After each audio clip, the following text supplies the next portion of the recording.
This is Things Police See, First-Hand Accounts, with your host, Steve Gold. Welcome to the podcast that interviews active and retired police officers about their most intense, bizarre, and sometimes humorous moments on the job. Guys, thank you for being here. It's good to be talking at all of you. Thank you for all the rating and reviewing. As I always say, I do appreciate it. I'm not harping on it a ton because I've reached my goal on most platforms, but it is appreciated, especially if you can't. We have the Patreon to support the show and to keep it going. But if that's not in the cards for you, I totally get it. But you could do the free review. That would be sweet. 5 stars only, please. Do not like the 3 and 4 stars. Them with like constructive criticism within them. So what you do is the 5-star review, only positive, and then you send me an email to criticize me, please. And every time I mention this, I actually get more criticism in the review, so I'm not quite sure why I'm mentioning it.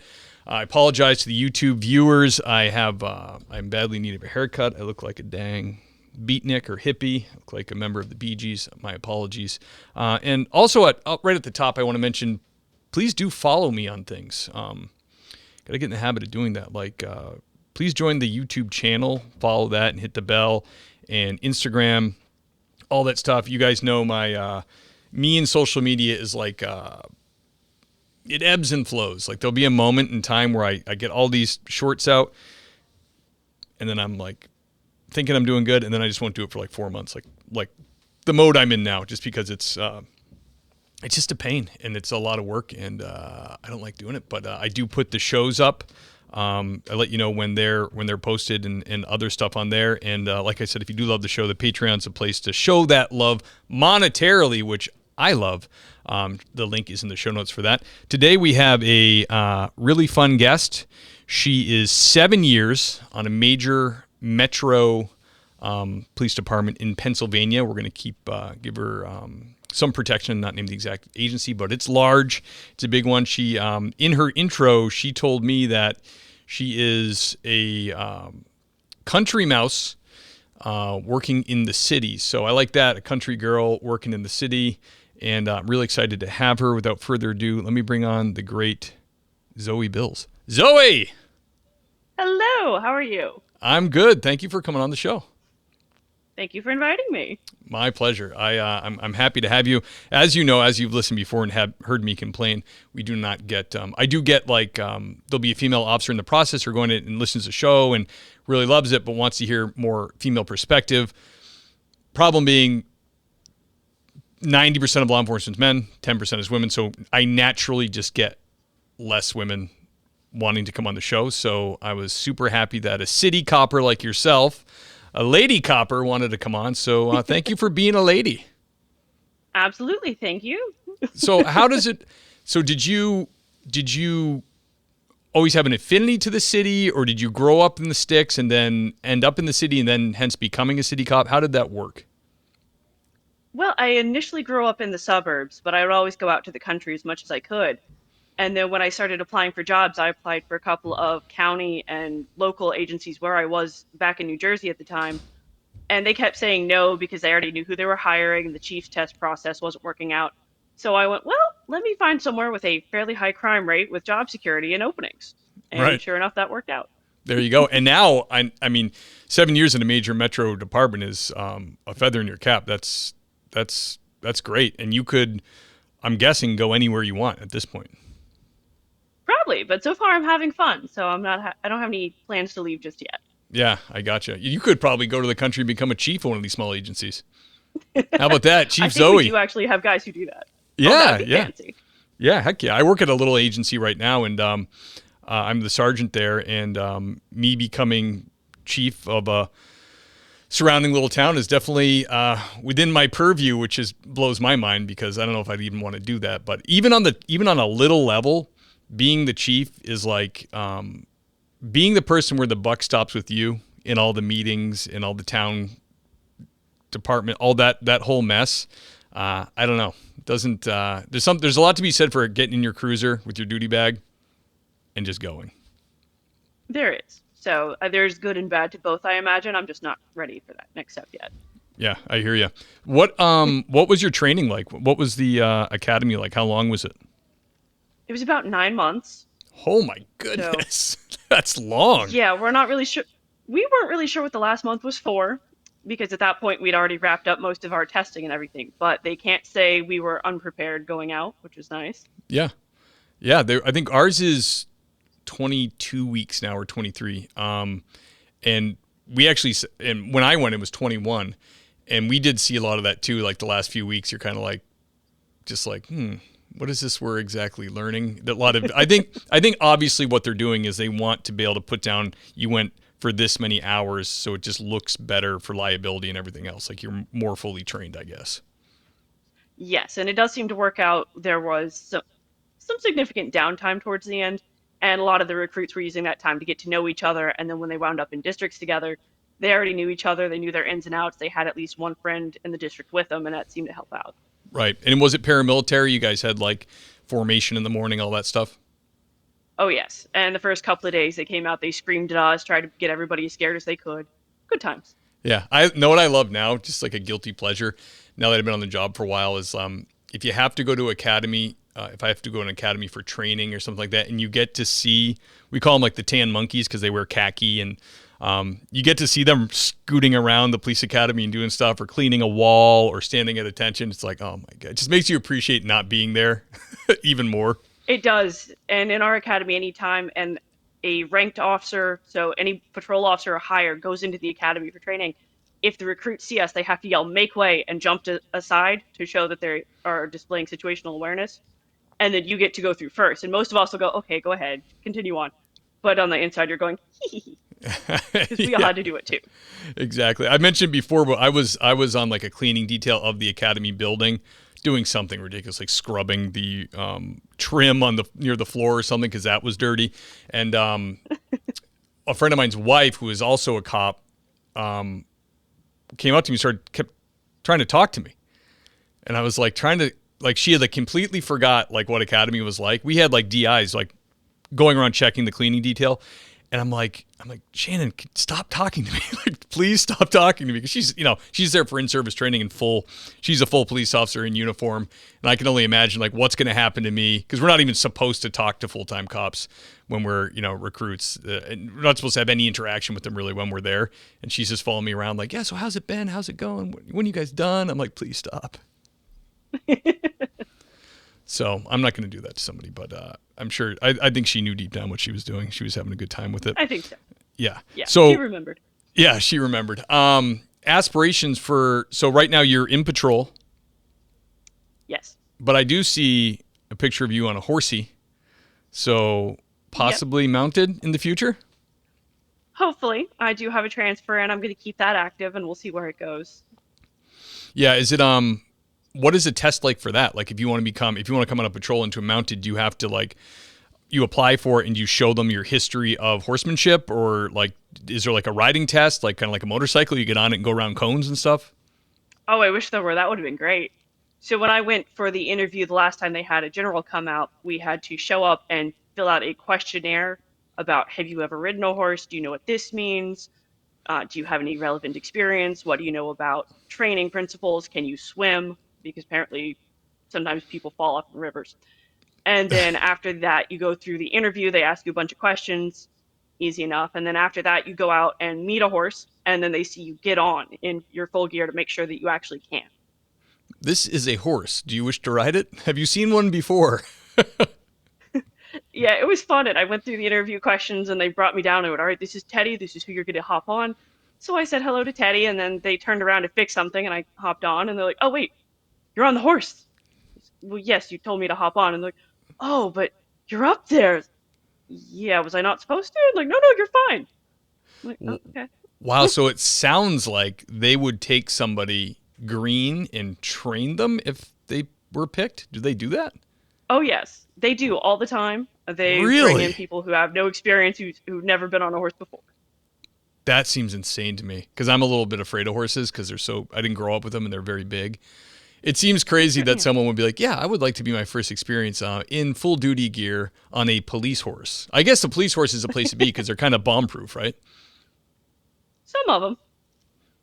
Not all of them. Like, because I just saw a video. It was like in Reels, and somebody bounced some hard object of police horse's face. And the horse just like put its head down, backed up a little bit, and then just kept going. And I was like, damn, I feel like a normal horse would have friggin' exploded. Yeah, I have a friend whose horse, if you did that, would probably turn himself inside out and try to run away. If you did that to mine, he would probably just sneeze and ask why you're interrupting his nap time. Right. Yeah. I know I was at a Patriots game a long time ago, and there was someone flicked a cigarette at a police horse, some drunk idiot from New England. It was a Patriots game, so there's plenty of drunk idiots there.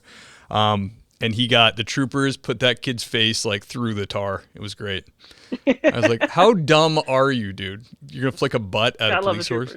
Yeah. Our troopers are probably similar to yours. They, no fuss, no muss. They handle business. Oh, yes. Every time ours shows up, we're like, yes, get him. Yeah. Get out the nightsticks. Time to kick some ass. Actually, I had a couple troopers back me up on a vehicle stop yesterday. It was great to see them. They're, the ones we work with out in Western Mass are great. They're very, Western Mass and Eastern Mass are different. Like in the East, there's a lot more population, so they do a lot more like highway and kind of come if you need them, or if they hear a big call on your frequency, they'll show up. But out West, they do a lot of like a lot of the towns at midnight. We shut the lights off. There's no police department. So the troopers come in and they handle business. So like you'll come in and you'll see like on the log, oh, they handled a domestic at such and such address, and so they're kind of doing like a mixture of the highway stuff and the normal cop stuff, let's say. Yeah, it makes sense.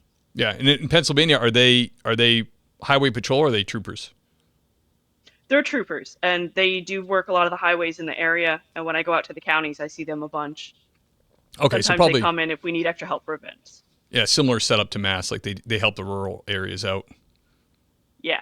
Okay, Zoe, can you take us back 7 years to your first hot call, or the first call that you went to that really got your adrenaline going?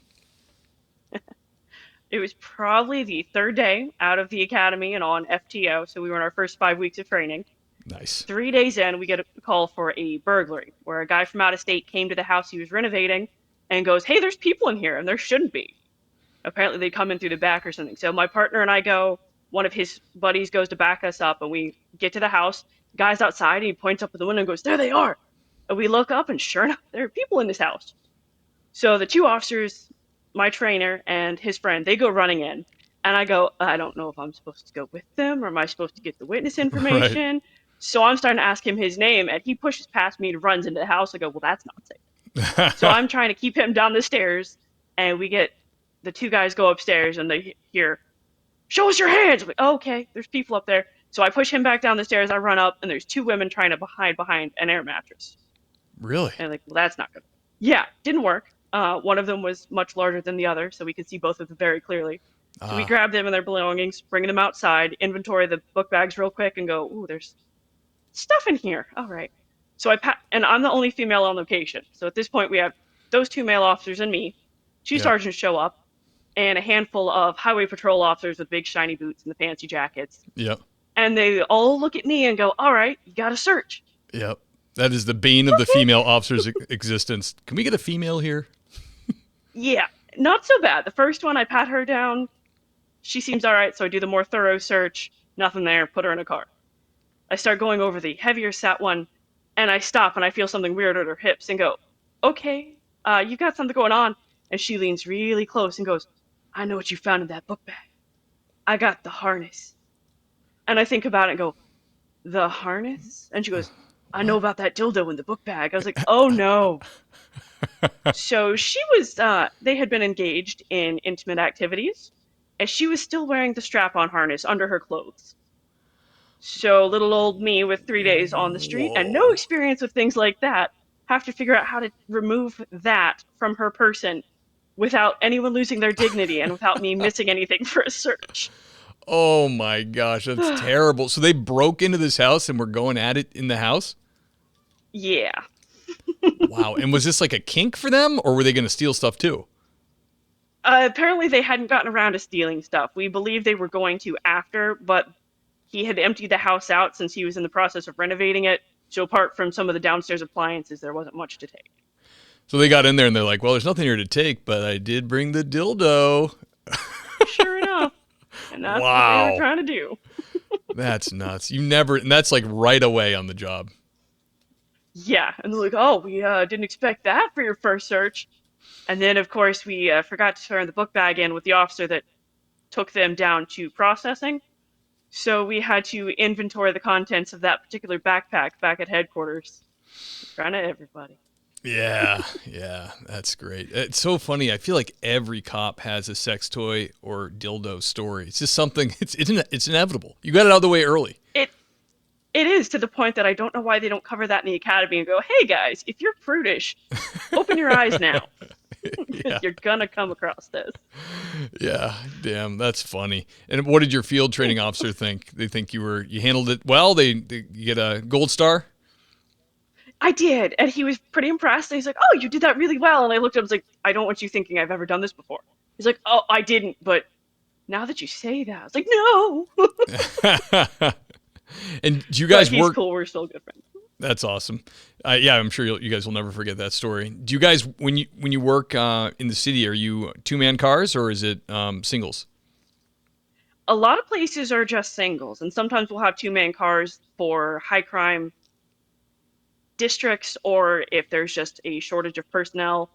Sometimes after police shootings, like if a cop is shot, they'll put everybody together for a little bit if they're still looking for a Mm, suspect in the area. But most of the time, I work by myself. gotcha. Yeah, two-man cars are more fun, I think. Yeah, it's nice to have a built-in buddy. Two-man trouble car. That's what they call it around here. Only some of the bigger cities have them. Yeah, they go to the trouble calls, but I don't know. I think it's like I'm friends with people from all around the country, from work and also from the show, and a lot of them are like a lot of the big cities. They have like a almost everybody but like traffic is a two-man car. So for them, not having a partner is like wild. Like LA, they have all like two-man I've heard cars. that. Yeah. Yeah, LA and I think New York are pretty big on that. Yeah. I think Boston too. Boston has them. Oh, good. Yeah. So yeah, unless you don't like your partner, then it's kind of sucks. Then it's a very long shift. Right. Exactly. Zoe, can you tell us the strangest or most bizarre thing you dealt with besides what you just told us? I'm trying to think of the most bizarre, but I did have one a couple of months ago that was pretty interesting. So we go to the one block for a person with a weapon call, and we're looking around and we go, okay, I think this is the house. And a neighbor's out on the porch, and we go, did you call?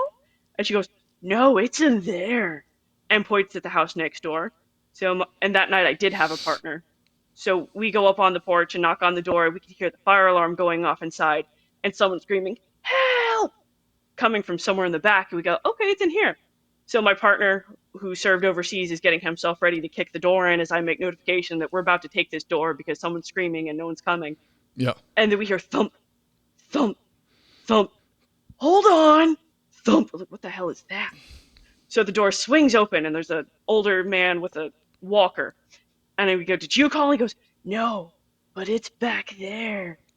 And points behind him when we look. And if you've ever played a rail shooter video game where the camera just is on a track, Yeah.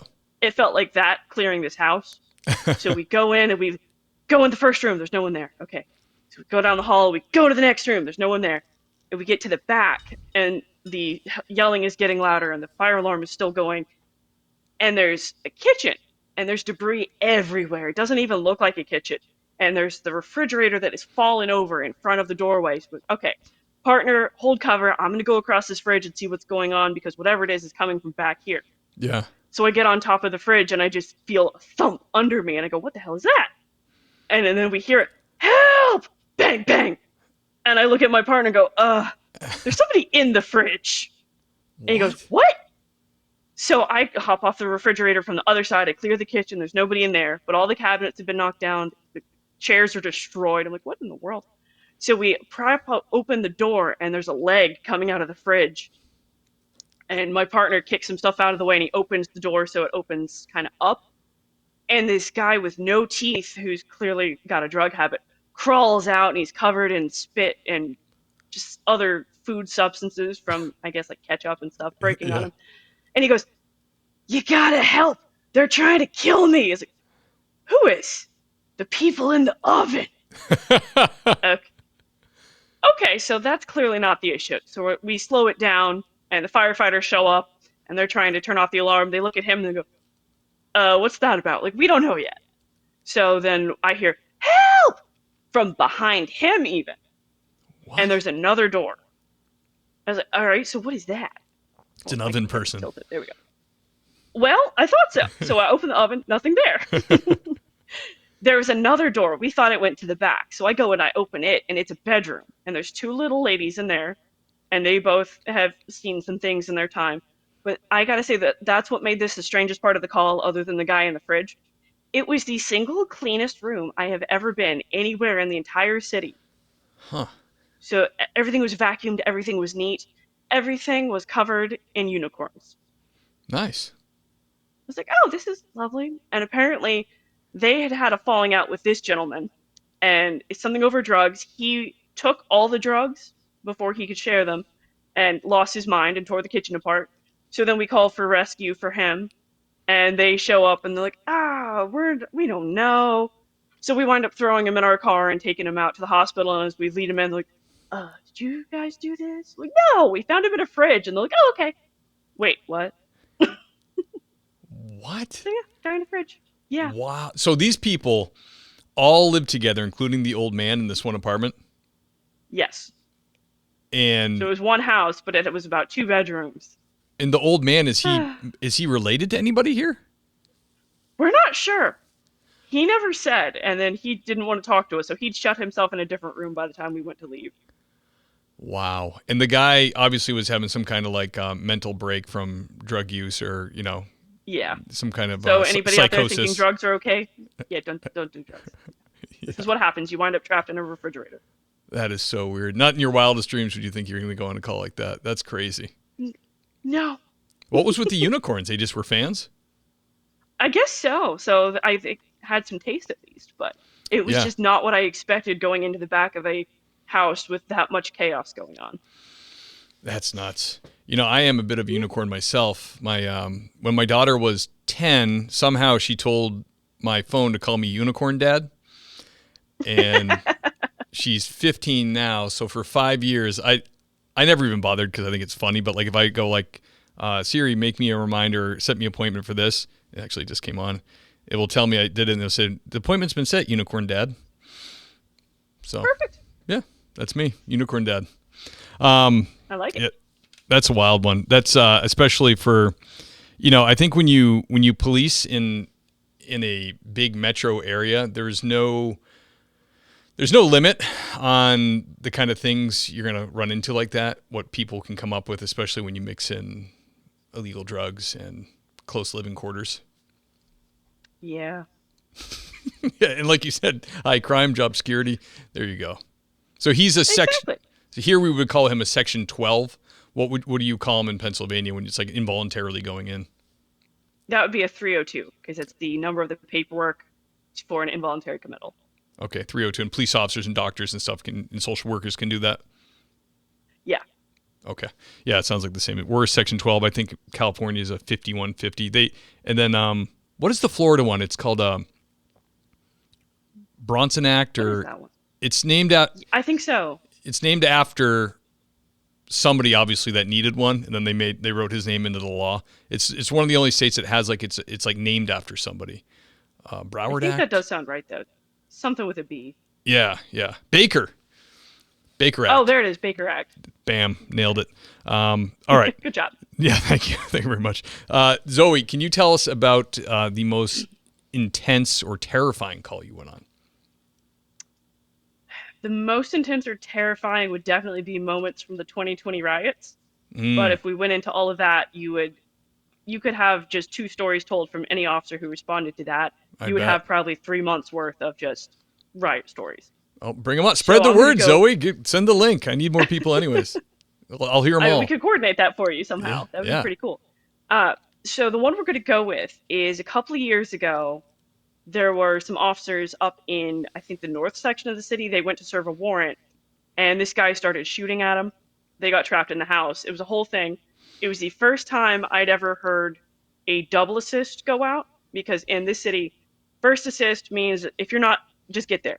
Stop taking your stolen car report, whatever, get to the officer. Double assist means surrounding districts are coming. triple assist or goes citywide, so everybody rolls for that one. Mm-hmm. This went citywide. That's its own story. But 2 days later, I was working with an officer that I had gone to that with. So we were out at lunch for in between car stops, and we're talking about how crazy that was, and a disturbance came out. So we're like, all right, it's probably nothing, and we wait for somebody to pick it up, and nobody does. They're all on priority jobs and other assignments. We go, well, it's probably not going to be that bad. It's around the corner. We'll just handle that. So we're thinking about it like, oh, wouldn't it be crazy if this turns into some kind of event? Right. And we roll up, and we shouldn't have said that. So, so we wind up finding a woman is knocking over neighbors' trash cans, and she's yelling at everybody. She's acting like we were just talking about a 302 or 5150.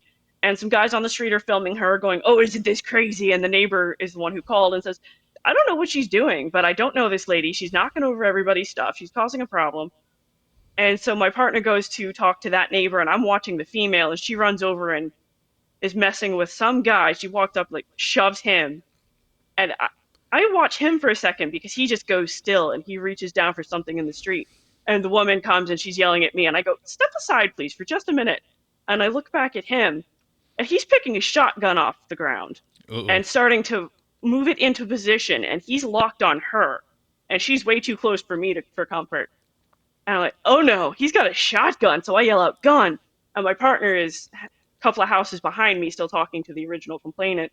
Everybody else on the street runs because they see that. Yeah. And I pull my firearm out and I challenge him, drop the gun, drop the gun. And he's not doing it. And he's maybe within 6 feet of me at this point. I was like, he doesn't even see me. Like, I'm going to have to shoot this guy. Yeah. And then I point my gun at him again. I was like, listen, I'm going to have to shoot you. You need to drop that right now. And he looks at me and he goes, oh shit. And he drops it.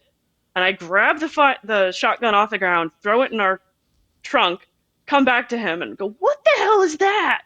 So I holster up and he starts crying.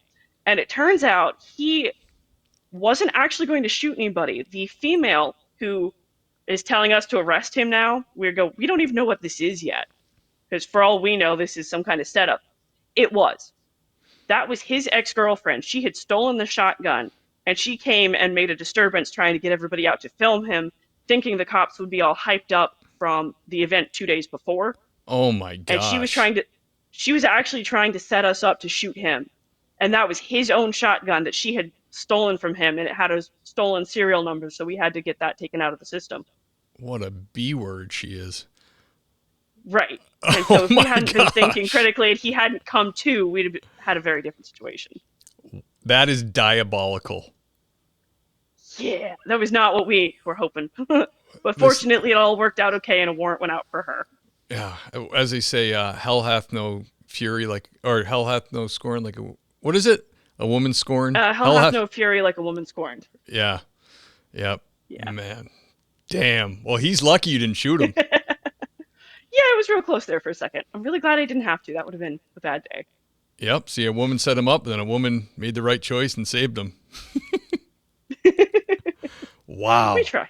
That's crazy. Did you guys arrest her did you have any like conspiracy charges or anything like that in there? I think that wound up getting added. We couldn't arrest her at the time because as soon as she saw that we weren't putting handcuffs on him and he was crying, she hopped in her car and drove off. And that's when he said, oh, that's my ex and this is the gun she stole and I don't know why she's doing this to me right now. Oh my God. You're like, buddy, I was just trying to have a sandwich. So right. It was sushi day. What are you doing? Yeah. Don't get into who's been more inconvenienced by this because I was eating. That's also why I won't eat sushi or salad on the jobs. Every time I do, something crazy happens. Yep. Yeah. You got to be able to pick up and go. I always leave, like, at work, I always leave my, I bring a lot. So I'll just, like, leave it in the tin foil so I can just squish it and throw it back in my lunchbox. Not that it happens to me that often. I don't work in a city, but it does. Like, if you have something particularly delicious or something you've been looking forward to, or a meetup with a fellow officer at, like, a diner or pizza place, that's when it will happen.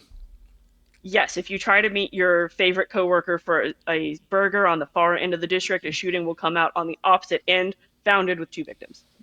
Right. There you go. Yeah. And it's over. Do you guys get, does the in general in Pennsylvania, do you find that people are welcoming to like? Because I notice when I go to New York City, my got a buddy who lives in Brooklyn. I used to visit him a lot. I noticed a lot of the coppers would go in and like sit down and have food, and it's a very city cop thing. I love to see it. I love to see two cops in a diner. Besides that, it's just nice to have two cops when you're in a city like near you. Yeah. Is that pretty? They like that there. Pretty positive relationship. Overall, I would have to say a lot of places do. If tensions are kicking up somewhere, you might not want to do it around Center City where all the protests are happening or any sort of major hub. But yeah, we go to the local pizza shops and everything, and they seem very okay to have us there. That's cool. Yeah, I'm a big pizza guy myself. Love a Yeah. slice. How's the slice where you guys are? Is it like New York style or what style are we thinking about? I'm not sure. It really depends on where you go. All right. So you get Yeah. Greek pizza mixed But it's pretty in. good. Yeah. Yeah. Yeah. I love city pizza. Um, Zoe, can you think back of a positive or heartwarming scenario that you've been involved in? I would probably have to say one of the heartwarming calls I went to involved getting a cat out of an engine. And it was a pretty slow night, and we had an investigate animal call for a cat in a car. I thought maybe a kitty just got locked in or something, so I was going to go see if we could let it out. And I got there, and there was a crowd of people surrounding this car, and the owner was absolutely hysterical and said her cat had just gotten out of surgery and that she let him outside for just a second so that he could stretch. And a neighbor's dog got loose and lunged at him, and he fled up into the engine of this car in the Oops. next lot over. And so she was terrified because he could barely move and his back legs didn't work. Mm. So it was a slow night, so I happened to go because I love animals. And sure enough, there was a cat meowing in the engine. Like, oh, Oh. that's not where that needs to be. And I don't have any tools to pop a car door because we're not supposed to have those anymore. But there was a mechanic who was driving by and he went, "Oh, I can do this." So he just opened the door because he had a tool for it. And somebody else knew how that particular engine the hood lever worked. So they managed to get it open. And I have kind of small arms, so I reached in, I was going through the wiring and I could hear the kitty crying and managed to get him loose. And at one point, my watch got stuck on one of the wires and I just held my wrist out and was like, "Someone get my watch." And somebody unbuckled it. And I was like, "Oh, cool, okay." And we got him out, and poor kitty was just an absolute mess. But then the owner started crying, and she came over and gave me a hug. She's like, "I didn't know that the police cared, and that you're the first officer that actually stopped and helped for something like this. But I was so scared, and this is my best friend, and I've had him since I was 4." Oh Oh, my that's gosh! awesome. And so everybody was cheering, and the whole neighborhood came out and was giving each other Gatorades and bottles of water, and they offered me a sandwich, and they had actually taken my watch and cleaned off the grime before they gave it back. It was Oh, just that's a big mess. sweet. Yeah, that's really cool. Yeah. I love that. So you city cops get a chance to do some community stuff. We do. And I get out and I'll say hi to kids, and if they have questions, I'll let them look at the car and stuff. Yeah, yeah, that's awesome. I love that. Um, Zoe, can you comment a little bit or take us to the riots and give us what was the freakiest part of that for you? Was it because I know you get yelled at, you get stuff thrown at you, you get threatened, you get surrounded. What to you was like the biggest like oh crap moment? Yeah, the summer, what was it? George Floyd back in 2020. That was a big deal. Yep. Lots of burning, lots of yelling. But we had another set in October after a police shooting, and everybody used that as an excuse of, "Oh, look, more police brutality." But I'm pretty sure those officers were cleared because it was a good shoot and it was on camera. Mm-hmm. But they tried to burn down that district. So we responded, but there was about 18 of us for emergency response. So we go, and they're trying to burn down the district, and then we get surrounded, and other officers that were there holding posts, they're calling for help. And then we go, "Hey, we need some officers." And they go, "We'll start the emergency team over." We go, "No, no, that's who's calling." Yeah. I'm like, "Oh Uh-oh. no, so you're not coming for us?" And we were vastly outnumbered to the point that at one point, everybody on the line dropped injured numbers. I was holding up somebody next to me because they had a broken foot. Someone pushed a flaming dumpster at us, and I actually had to step out of line and use my shield to block the flaming dumpster. Oh my Then they goodness. scattered when I pushed it back because I was a firefighter. I was like, "These boots are fireproof." So, but that was a rough night for the first night of that because there was no additional help coming, and everybody had so little trust in the neighborhood and in the officers that we couldn't stop anywhere for snacks. There were no clean bathrooms. Help wasn't coming, and we were it. Oh, especially for a lady officer, no bathrooms. That sucks. Yeah, That we had to get sucks. creative. A couple of nights later, when we were trying to find a restroom, we kept getting surrounded by marches going the wrong way because our driver kept Oh, missing the turns. good nightmare. So eventually we went, and I think we had to get creative when we borrowed somebody's house. Like, oh, you can come in. Like, yeah, okay, Yeah. here we go. Thanks. Take a little nap over here on this bed. It was That's tempting. that's crazy. I mean, everybody knows it's super good for you if your heart rate to be elevated from stress for like 8 hours straight. Yeah, and in the 2020 year, I think the shortest shift I had during any of that was 9 or 10 hours. The longest was 23. Wow. Did you guys lose a lot of people during that time? Did people just say, We did. screw this? Yeah, we had a number of officers have to get medically retired from injuries they sustained from being hit by cars or bricks and getting TBIs or serious leg injuries. And then we had people leave for different departments or quit the profession entirely. Yeah, I would probably start looking for a little country department I can go and cruise around, stop some speeders in the school zone, you know what I mean? Not get Yeah, attacked and spit on. But we need people to stay, Zoe, so good on you. thank you. It's fun, and I have some friendships that were forged during those long, dark days that are still going very strong. Oh yeah, absolutely. That's one thing you definitely get with bigger departments is the camaraderie is like I mean it can go both ways, but mostly the brotherhood is felt much stronger in city departments than it is elsewhere because of forced conflicts, high stress situations. Those cause some real bonding. You're really depending on each other like a lot for survival or watching each other's backs and things like that. It really does forge like a nice bond with somebody. Whereas like if you're working in the sticks and you work alone or maybe with one other person, you're in separate cars and you got a ton of ground to cover. You never see each other. It's a lot different. So at least it's good for the camaraderie of the department. Yeah, and I've been very fortunate to wind up in good groups and good districts with, for the most part, decent supervisors, and that does make a difference. How long do you like if you work at in a big metro place? How long? I don't want to say the name. Obviously, I'm trying to be very careful. We've done good so far. Appreciate it. Um, So far. how long is it typically before you can get like a specialty? Say you wanted to be like a detective or a school resource officer or traffic division. How long before they'll take your application? I think it's about 2 years, as long as you've got time on and are in good standing. For special assignments like mounted unit, marine patrol, aviation, anything like that, I think it's 5 now. Okay. But is things like school resource officer is done in district, so as long as you're in good standing, that's an option.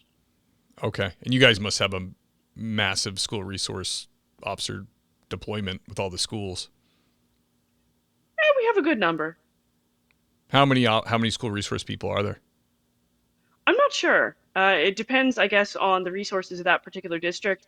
And I have since moved to work in graveyards, so I don't really see the school hours too much.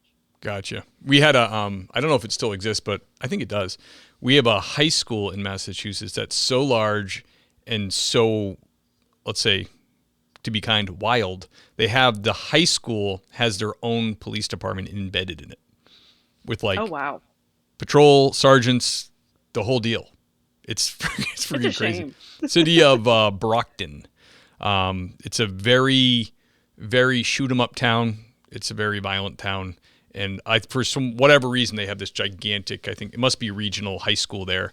And yeah, I remember seeing it. I went to a training with like a Sergeant so-and-so from Brockton High School Police Department. I was like, high school police department? It must be like higher learning over there. What the hell? How about that? Terrible. All right, Yeah, Zoe. it's a shame they have to have that, but I'm glad they do. Yeah, I know. It's like people have posed a question on here before about like school shootings and like what to do in the immediate, like not like the big picture of like, all right, what like looking at mental health and how we're raising our kids. That's long term stuff, but what do we do in the immediate? And it's really like schools just end up doing higher security and metal detectors, and it helps people feel safer, but it sucks when you go to a high school and there's metal detectors. It feels like it's so ghetto. It's like, feels terrible that you're sending your kid to a place that's like a friggin' penitentiary. Right. So we'll figure that one out, Zoe. Different time.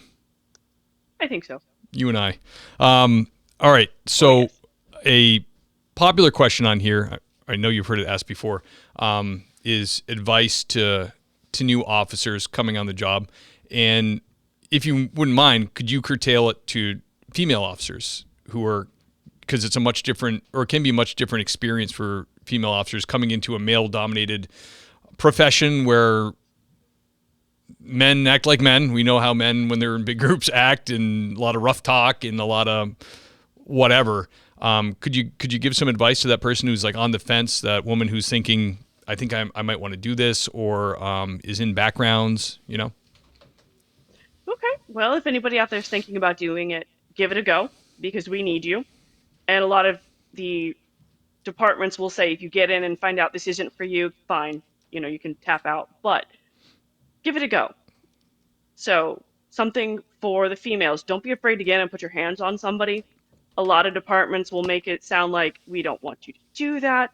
All right, well, sometimes you have to put hands on someone to move them out of a building, to de-escalate a situation by moving somebody back, and that's okay. Don't expect the guys to do it. They're going to be looking at you to see if you're willing to. Right. And that's totally within the scope of our responsibility.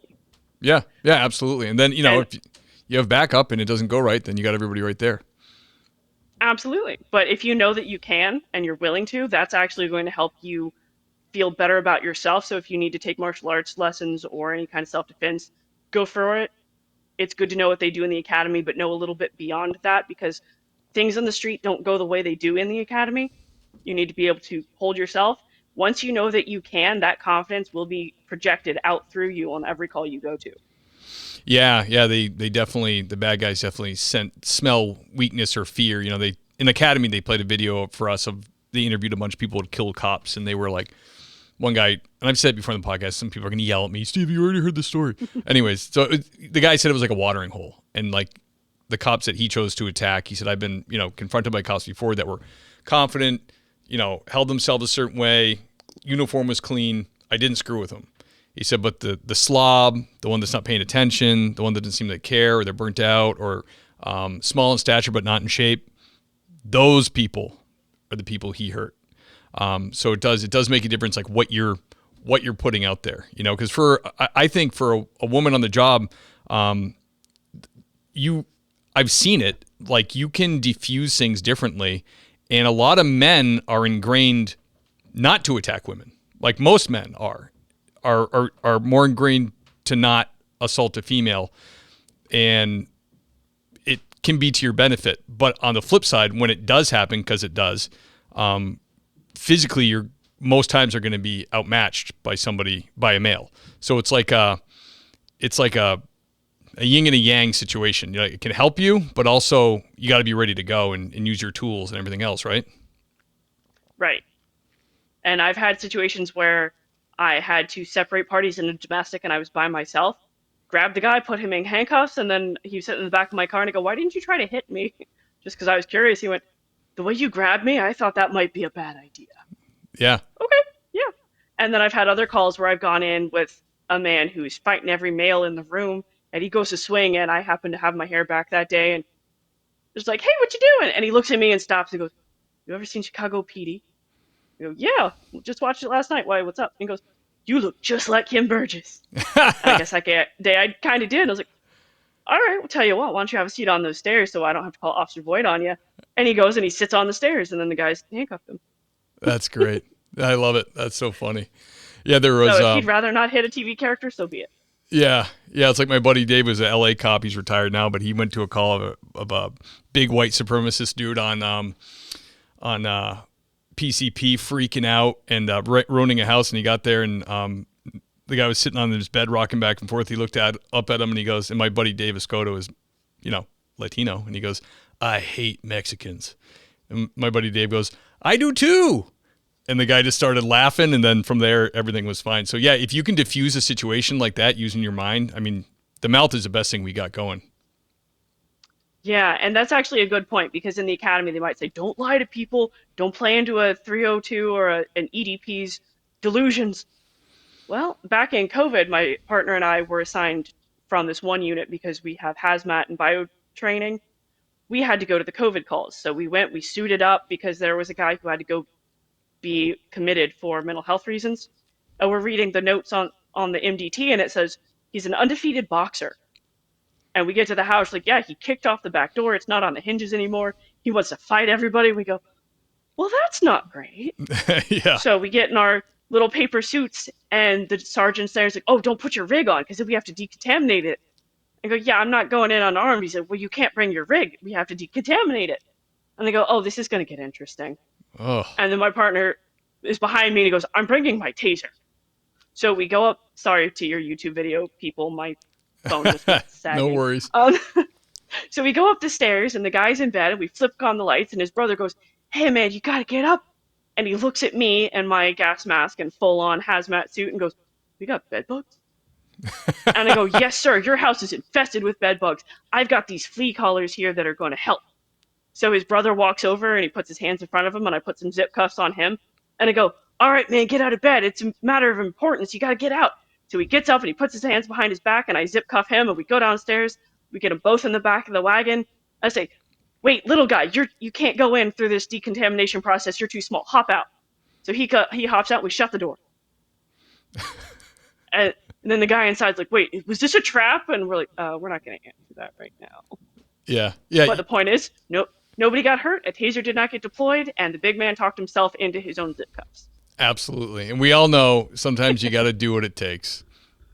Exactly. Especially, and it was a much more peaceful resolution. Yeah, absolutely. If you can get that person to walk into the back of an ambulance or do whatever you need to do to 302 them or whatever you said, I tell them anything they want to hear. Just get in there. That's great. Absolutely. Zoe, it was an absolute pleasure to have you on. Thank you for coming on. It was an honor. Can people, Zebra, Oscar, Eddie, obviously that's Zoe, can follow you there? They can. It's not super exciting. There's pictures of myself, my animal friends, and occasional pictures of my first responder exploits. But yeah, go ahead, and you can contact me if you have any questions, especially any new recruits or any females who have questions. Yeah, that's great. I love it. Zoe, thank you so much once again, and I'm going to do the outro. Can you hang on for just a couple minutes? Of course. Excellent. The great Zoe Bills, ladies and gentlemen, really fun stories from a big metro city in Pennsylvania. It was so great to have her. Thank you for all the support to the show, guys. I'm talking about the Patreon captains, lieutenants, and sergeants, and patrolmen. I wish I could shout out everybody, but at this point, it's just sergeant level and above I can shout out because it's the list is getting long, and I love that. What I'm talking about is Captain Jamin Jack of Security 101. Check them out. Thank you, sir. Now the lieutenants, the great and powerful Andy Biggs, everybody. The handsome and venerable Thomas Connell, ladies and gentlemen. Now the sergeants, Adam McMahon, Adam Mehall, Ben Peters, Brad Thompson, the great Dan Carlson from Burley Boards, great woodworker. Check him out on Instagram. The great Chris June, Clark LaCuff, everybody, Dave Ellman, Dennis Carrasquillo, ladies and gentlemen, the great detective Nick Adams, everybody, Doug and Kelly Newman, love you guys. Good luck out west. Dylan Mosher, ladies and gentlemen, Elliot Sykes, the great Gary Steiner, George Cariotis, everybody, Greg Gadboy, Jake Pinedo, James Rose, the great Jason Labrie, Jason Lau, everybody, John Jordan, John Shoemaker, everybody, John and Aaron Kate, love you guys, see you at church, Kyle Roberts, everyone, Kyle Napier, the great Lauren Stimson, the handsome Lane Campbell, Lisa Gano, everybody, Michael Roach from Roach Machines AI Solutions, check him out. Iceman from Motor Cop Chronicles, check out his podcast. The great Nancy Hammond, Paul Maloney, everybody, the handsome Raymond Arsenal, everyone, the great Reed Decker, Richard Tolles, keep on trucking, brother, stay safe out there on the roads. Sasha McNabb, everybody, Scott Young, Sean Clifford, Seth Wright, the great Tammy Walsh, Tony Fahey, William Long, that's William James Long to you, thank you very much. That's Deputy William James Long to you, thank you very much. Whew. blowing it. Zach Haney, the great Zachary Pleat, and the handsome George Chessier. Love you, buddy. See you at church. Whew, guys, the list is getting long, and as you know, I love and appreciate that. Thank you so much for being here, and I will see you guys next week.